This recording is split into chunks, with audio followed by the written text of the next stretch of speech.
The essays of Francis Bacon of Discourse. Some in their discourse desire rather commendation of wit in being able to hold all arguments than of judgment in discerning what is true, as if it were a praise to know what might be said, and not what should be thought. Some have certain commonplaces and themes, wherein they are good and want variety, which kind of poverty is for the most part tedious, and when it is once perceived ridiculous. The honorablest part of talk is to give the occasion, and again to moderate and pass to somewhat else, for then a man leads to dance.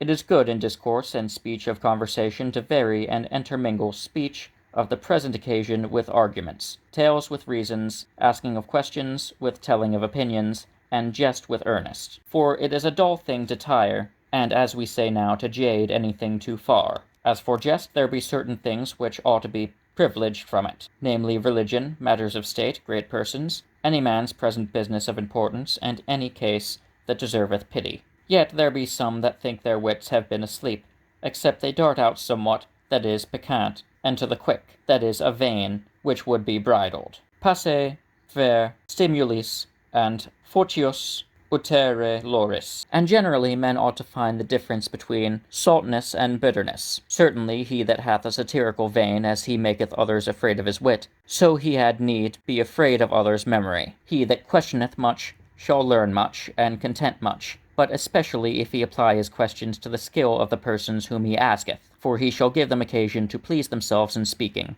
and himself shall continually gather knowledge. But let his questions not be troublesome, for that is fit for a poser, and let him be sure to leave other men their turns to speak. Nay, if there be any that would reign, and take up all the time, let him find means to take them off, and to bring others on, as musicians used to do, with those that dance too long galliards. If you dissemble sometimes your knowledge of that you are thought to know, you shall be thought another time to know that you are not. Speech of a man's self ought to be seldom and well chosen. I knew one was wont to say in scorn, he must needs be a wise man, he speaks so much of himself. And there is but one case wherein a man may command himself with good grace, and that is commending virtue in another, especially if it be such a virtue whereunto himself pretendeth.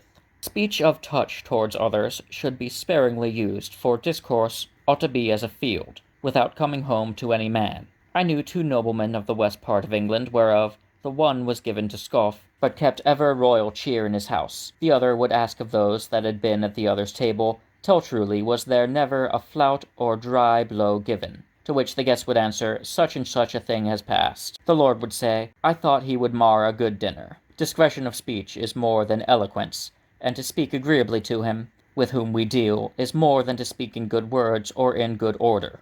A good continued speech, without a good speech of interlocution, shows slowness as a good reply, or second speech, without a good settled speech, showeth shallowness and weakness. As we see in beasts, that those that are weakest in the course are yet nimblest in the turn, and it is betwixt the greyhound and the hare. To use too many circumstances ere one come to the matter is wearisome, to use none at all is blunt.